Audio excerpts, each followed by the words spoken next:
Ladies and gentlemen, dear friends of contemporary history and picture and sound. As the title of my channel already shows, I generally do not publicly concern myself with daily political events. So I have neither commented on the change party landscape in Germany, nor on the outcome of the last federal election. But there are events that will affect contemporary history. So today I have plucked up the courage to comment on the topic that is currently on everyone's lips. The, one could almost say, unspeakable appearance of two presidents in front of a running press camera.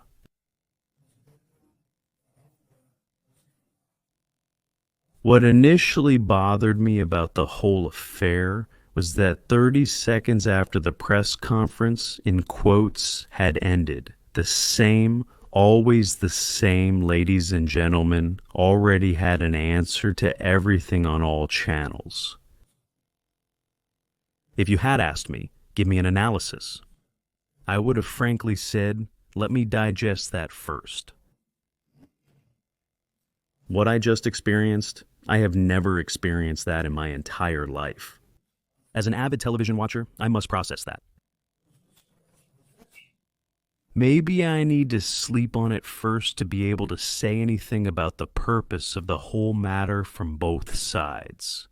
And then, there's one thing I still don't understand, which keeps popping up in the press more and more, that President Trump deliberately let President Zelensky walk into a trap because he wasn't interested in the deal at all. I don't understand this because if the so-called deal had worked that day, American shipping companies and engineers would have been in Ukraine in no time. And in my opinion, knowing American history, they are more valuable than a few thousand surveillance troops who wouldn't stand a chance if things were to start. Because in my opinion, many politicians, press representatives, and so-called political understanders are again lacking a look into history. There were 2 world wars in which America intervened, and certainly not to save the world from the evil dogs in the First World War, but to save their billions, which the banks gave to the French and English in virtually unlimited numbers. And when it became apparent that either the Germans would win or there would be peace, the Americans would have been left sitting on their mountain of debt. And something had to be done about it.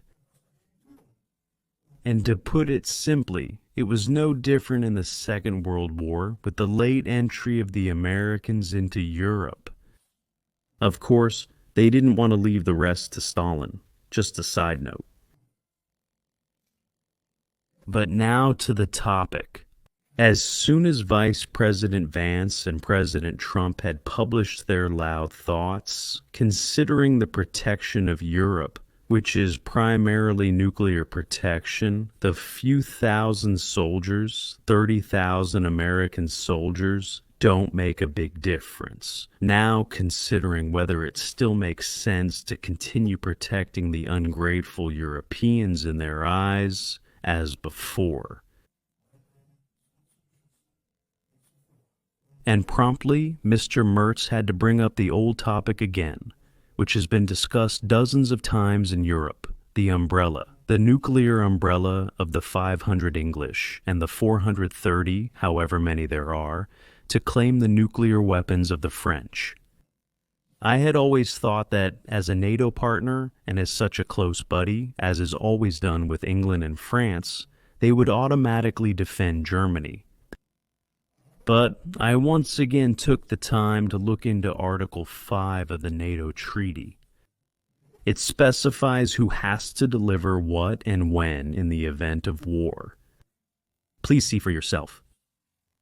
Assist those who are attacked by each of them immediately taking measures, including the use of armed force, attention, which it deems necessary to restore and maintain the security of the North Atlantic area. This can have a possible consequence, But it can also mean that if, for example, a popular front government should be in power in France not for the first time, which comes to the conclusion that in the event of an attack, for example, on Germany from the east, to set up a field hospital in Strasbourg to cure the wounded German soldiers there. This is an extreme case, but according to Article 5 of the NATO Treaty, it is not impossible. If I may now express my personal opinion, I believe that if there is indeed a nuclear shield for Germany within the framework of British and French nuclear weapons, nothing will change as before. Germany has the least say, but can now then salute the rather aged Forstall Frapp, which was also once called Forstell a Trap, with billions and billions. And if Germany were to loudly ask for more say, I promise you, then the old arguments would quickly be back on the table, which each of you knows when it comes to the strength of the Bundeswehr in Europe. Not to forget, from the beginning, it was reduced to 500,000 soldiers at the urgent request of France, and not even more. Now, of course, one could come up with the idea to ask, why doesn't the Bundeswehr have its own nuclear weapons? Well, there is the Nuclear Non-Proliferation Treaty, which Germany has signed, in which 60s ratified in the early 70s. And there is the supposedly great 2+4 treaty between the German Democratic Republic, the Federal Republic, and the four former victorious powers. It is also explicitly stated there that the reunified Germany renounces nuclear weapons. And not just on nuclear weapons, but also on biological and chemical weapons, which is completely fine by me. But everything in life needs to be considered in such a way that you can possibly modify things as well. You can withdraw from the Nuclear Non-Proliferation Treaty, but just look at the composition of the Bundestag, and you have the answer to how that will turn out. In the past, there have always been subtle suggestions from the background that Germany should simply buy or lease 20 nuclear bombs to make itself not independent, but at least unblackmailable. That is also something that can prevent a war. Regrettably, this topic is rarely discussed by professional officers, particularly generals, for many years. But what you're about to see will surprise you. Because the proposal to equip the Bundeswehr with its own nuclear weapons is not pulled out of thin air. However, the desire to arm the Bundeswehr with nuclear weapons is nothing new. This was already the case with the first Chancellor of the Federal Republic, Konrad Adenauer, and from the 16th onwards. October 56 incumbent Defense Minister Franz Josef Strauss had considered this. The latter, in May of this year, had repeatedly harassed the then incumbent Defense Minister, the extremely weak Christian Democratic Union politician Theodor Blank, who was under the spell of Chancellor Adenauer, with the demand that the Bundeswehr needed nuclear weapons, although Blank, who came from the Christian trade union, considered conventional weapons to be important. When the constantly nagging Strauss, then on the 16th. On October 16, 1956, when he became 1,000 an Ister of self-defense, he wanted to compensate for the lack of soldiers in the Bundeswehr during its formative years, compared to the overpowering Warsaw Pact, with the nuclear weapon developed by the United States of America in the 50s, with the Davy Crockett 1028 or 1029 system, named after an American folk hero. This was a tactical nuclear recoilless smoothbore cannon for firing the M388 projectile, armed with a nuclear warhead. With a selectable explosive force equivalent to 10 or 20 tons of trinitrotoluene and fired from a cannon. The range was between 2 and 4 kilometers. Back then, Franz Josef Strauss had thought that if every grenadier battalion received a nuclear grenade launcher, which in his view corresponds to 40 to 50 salvos of a combined division artillery, one could both dissolve the division artillery and numerically reduce the combat battalions, which would then enable the Bundeswehr to better meet NATO's demands for higher readiness. However, neither French President Charles de Gaulle nor United States President Ike Eisenhower had even remotely considered sharing their control over the ultimate weapons of destruction with the Germans so soon after the war. And even the American commanders, like here the highest NATO general in Europe, Loris Norstad, had decisively rejected Strauss's proposal, as this, as they argued, would have almost made the use of tactical nuclear weapons a duty in war, while NATO would try to defend itself as long as possible without the use of nuclear weapons. But Strauss had carefully considered his proposal. The reason for this had been the NATO exercise Fall Exercise 62, from autumn meaning autumn and exercise meaning exercise. So, Autumn Exercise 62. This staff framework exercise without full troop was intended to test the military readiness of NATO and the functionality of the command staffs, and above all, the emergency planning for the population. That's why numerous civilian offices of the federal and state governments, as well as the Federal Post and the Federal Ministry of Transport, were also involved. The result was a disaster for both the Bundeswehr and the rest, and a damning indictment of the always so eloquently praised Germany. The whole misery had been painstakingly detailed by the well-informed Hamburg news magazine Der Spiegel, to which the whistleblower Colonel Alfred Martin, head of the leadership department in the Army's leadership staff, had fed all the information. This Spiegel article, with the alarming title, "Conditionally Ready for Defense," then also led to the so-called Spiegel Affair and the resignation of Strauss while Colonel Martin was at Eins, April 1969. He had been honorably discharged and with full pension. In 1962, during the Big Phalanx mess, the entire medical system was the first to collapse. There was a lack of doctors, auxiliary hospitals, and medications. Even in the area of food supply and the maintenance of vital businesses and transport routes, nothing had worked. The reporting system was out of operation in no time. The air protection measures had proven to be completely inadequate, and directing the flow of refugees into collection areas was unfeasible. Even in the Bundeswehr, need met poverty, because while the American Army units on the Western European subcontinent were combat ready within 2 hours with 85% of their crew, the new divisions of the Bundeswehr under NATO command were neither staffed up, nor were there enough weapons or equipment for the soldiers. The troop doctor positions were only a quarter filled, and for the hundreds of thousands of reservists who had reported to the military control centers after accepting the maneuver control, there were neither enough weapons nor leadership, as thousands of officer and non-commissioned officer positions were vacant.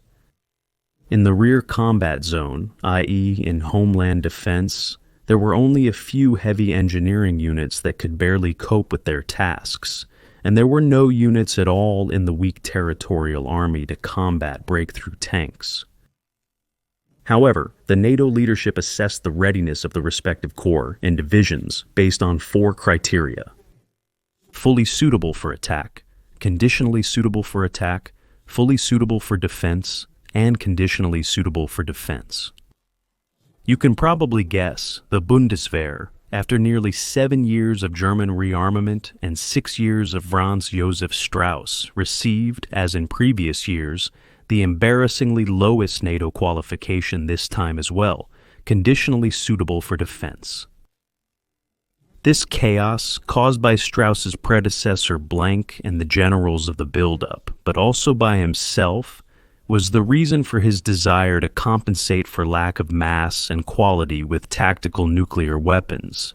His idea was not entirely unfounded, because the then numerically weak NATO corps would have had no other choice, even if the troops of the Warsaw Pact had only attacked conventionally to stop these due to their sometimes up to 10-to-1 superiority with tactical nuclear weapons. Already in 1952, the Federal Republic was only admitted 3 years later. The NATO Council had recognized at a meeting in Lisbon that at least 85 divisions would have to be set up for the 4,750-kilometer-long front from the Norwegian North Cape to Turkey, with which the so-called forward strategy could be practiced.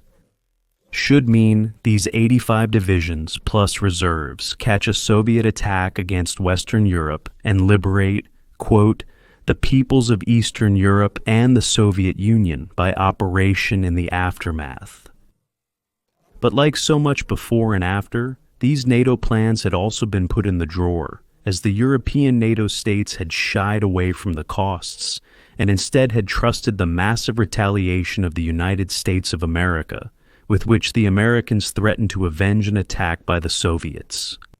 The result? The majority of NATO armies withered. But not those of West Germany, because although the Bundeswehr, which at that time still carried this Iron Cross on combat vehicles and aircraft, was missing tens of thousands of subordinates and officers from day one of its foundation, a condition that is known to persist to this day.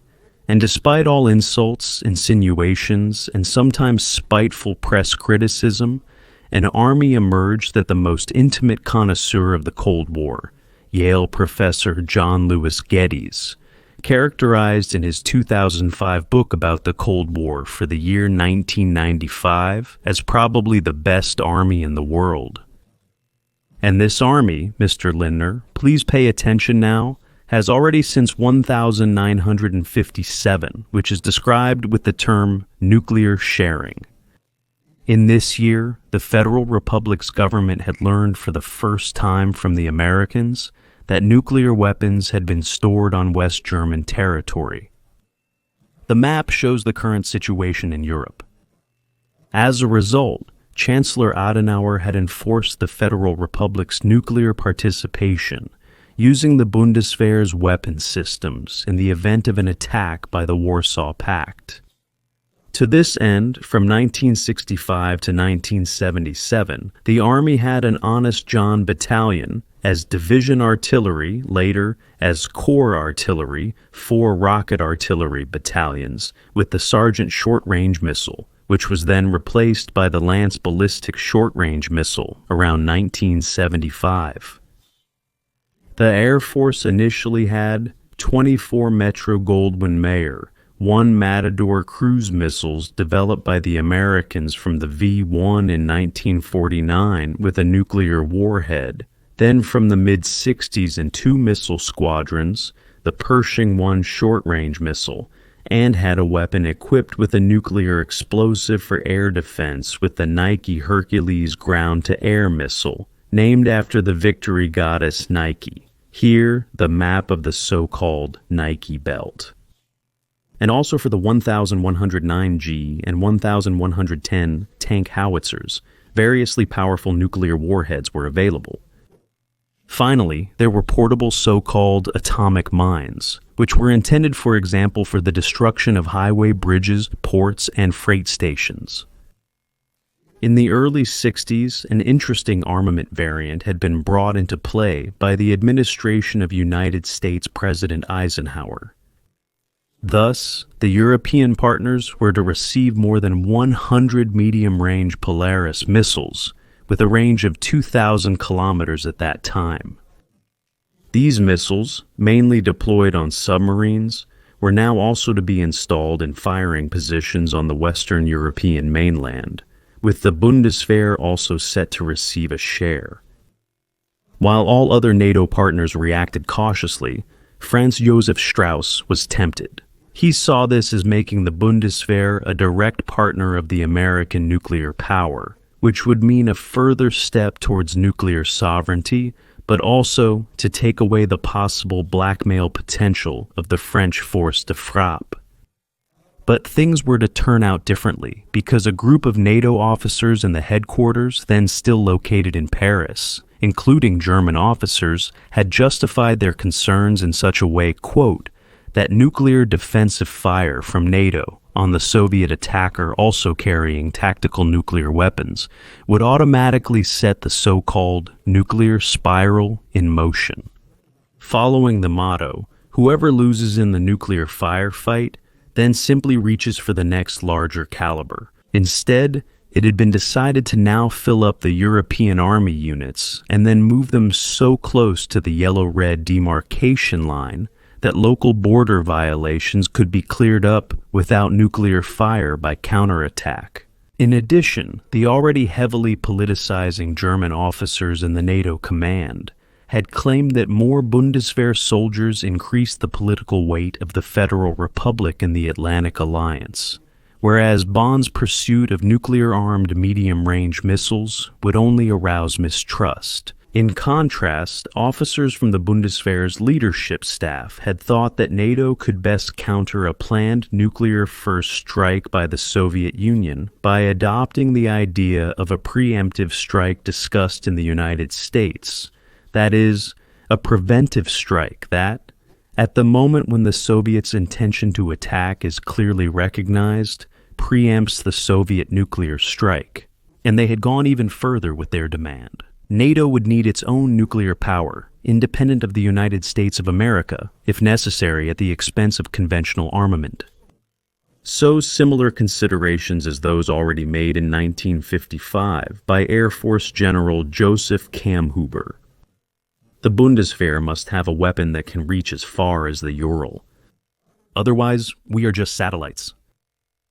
Strauss, who had initially rejected the NATO staff's decisions to relocate large units near the demarcation line as sufficient deterrence, had suspected the Americans of hesitating too long to use nuclear weapons in the event of war in order to preserve their country from the Soviets' strategic nuclear weapons. He also disagreed with Robert McNamara, who served as United States Secretary of Defense from 1961 to 1968, that conventional divisions alone could prevent war in certain situations. Strauss found this assessment questionable, especially since, as he said, Western Europe could not be defended by the existing 30 divisions, but by at least 60 to 100 divisions, which, however, could not be afforded. Furthermore, he disagreed with the American view that even the smallest nuclear weapon on the Western defense front at the Iron Curtain could already trigger World War III, and regretted not being able to act like de Gaulle, who, quote, simply ignored American ideas in practice. With the Starfighter program, Strauss, as Minister of Defense, together with General Kamhuber, who was appointed under him as Inspector of the Air Force, laid the foundation for German fighter bombers to be able to carry nuclear warheads since then, although he later wanted to replace the jets with slow missiles. For Strauss, on the right in the picture, a lieutenant in the Army flag during World War II and also deployed on the Eastern Front, the atomic bomb was primarily a political weapon, with which one could increase the fear of the population of an aggressive opposing state and thus influence it. There are many well-known stories about the Christian Social Union full-blooded politician Strauss, but also one, perhaps forgotten today, from the year 1962, if it indeed took place.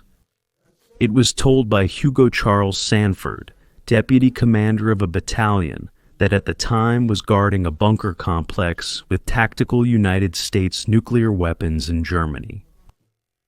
This was the Münster Munitions Depot, located in the town of Münster, district of Breidefeld near Darmstadt, about 1 kilometer west of the then Münster barracks. The 545 there. The weapons, nuclear ammunition, nuclear mines, and nuclear warheads stored there by the United States Ordnance Battalion were, among other things, to be used in the 5, located with the staff in Frankfurt. They were to be deployed in the Fulda Gap, also known as the Fulda Gap, one of the expected main directions of attack by the troops of the Warsaw Pact, defended by the United States Corps. According to Sanford, the several-hectare bunker complex in the forest near Darmstadt was only moderately secured at that time, with double fences, military police presence, regular patrols, just like a regular ammunition depot. But that was about to change. In these months of the Cold War, with the Cuban Missile Crisis, when the Soviet Union had stationed missiles on the island off the American mainland, East-West tensions had reached a new peak. It is known today that the world, led in the West by United States President John F. Kennedy, and in the East by Soviet Party leader Nikita Khrushchev in October 1962, was on the brink of a nuclear war, as close as never before and never after. Therefore, nerves were also on edge among the NATO forces. Then, as Sanford reported, he was woken up in the morning by a call from the headquarters of the 5th United States Corps, located in the Frankfurt Interessengemeinschaft Farbenhaus, with the order to put the battalion on alert and load everything important. However, he did not reveal why he had received the order as a deputy and not the commander. Then, within an hour, all nuclear weapons had been loaded onto 6 trucks. They had moved to their secret disposal room near Fulda, where, however, there was complete silence towards the enemy. The only unusual thing was the company of military police now assigned to them, and the heavy machine gun, 50s positioned everywhere. In response to his question about the purpose of the alarm, Sanford allegedly received the answer that there was a serious threat situation. Later, he claims to have learned that there was suspicion that unspecified German forces might have tried to steal the nuclear weapons on behalf of the Bonn Ministry of Defense. In any case, after 2 weeks of doing nothing, the battalion had returned to their old depot near Darmstadt, which, according to Sanford, had now completely changed. And fortress-like, more fences, machine gun positions, guard dogs, a now stationed complete military police company, live ammunition, and the order not to let any Germans in. So far, all of this sounds like the tall tales of an old officer who had turned a supposedly sharp relocation exercise made by the Army into a great adventure story, especially since there is no evidence that all of this happened as described. But there is a note from Henry Kissinger. He had met with Strauss for a discussion a year earlier, in 1961, and immediately afterwards wrote a fiery letter to the Kennedy administration, which he was advising at the time. Kissinger urgently warned that the Americans should secure their nuclear weapons in the Federal Republic in such a way that it would be physically impossible to take or use them without our consent. Because in a crisis situation, it could be expected that Strauss would simply take these weapons if he deemed it necessary in the interest of the Federal Republic. If that were indeed the case, one can only imagine that the eloquent Munich native, who was not averse to a hearty drink, had so drastically communicated his wish for a few atomic bombs to the original Heinz Alfred Kissinger, born in Fürth in Franconia in good Bavarian style, that the American had prudently informed Washington out of sheer fright. As is well known, this did not happen. The Federal Republic of Germany remained a respected and reliable partner with a powerful army, which continued to participate in nuclear sharing without any concerns existing in Washington. Oh yes, something else to remember about the nuclear armament of the Bundeswehr. That also had from the 18th of May, 88 to 21. April 89, as Defense Minister appointed Christian Democratic Union politician Professor Dr. Rupert Schultz demanded. However, only 15 years after his departure from office, when he advocated in 2006 for an appropriate response to a nuclear threat from a terrorist state, if necessary, even with our own nuclear weapons. But, as already mentioned, to this day there is only German participation in the American potential.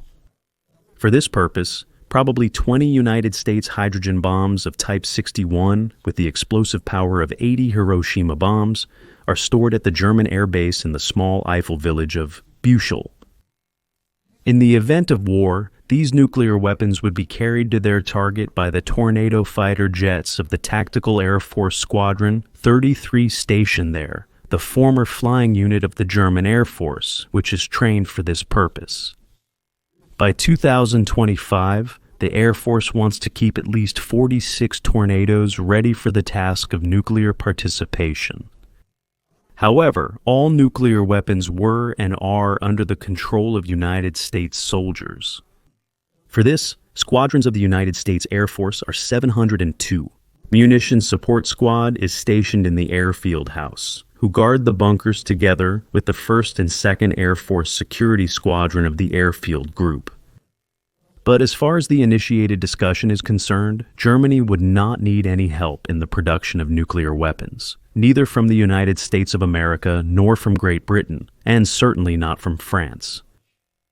But should German politics, which, as is well known, out of fear of an earthquake that occurred in Japan, has buried peaceful German nuclear power, regardless of the fact that around Germany numerous nuclear power plants are operating, decide to take this step to end the dependence on the goodwill of foreign nations, probably an innumerable number of people would gather for demonstrations and thus buy off any German scientist from working even a minute on such a project. And who guarantees that in the case of a nuclear European shield, all participants agree and do not simply leave Germany as prey to a possible aggressor? Once before, namely before the German attack on Poland in 1939, the saying was present in France, "Mouriez pour Danzig, die for Danzig," with the generally known result. No, if there ever was a chance for a nuclear armament of the Bundeswehr in the past, then that chance has been missed. But as it stands, there is only the hypothetical possibility of buying or leasing a number of atomic bombs from a friendly nation. That will happen on the day when Christmas and Easter fall on the same day.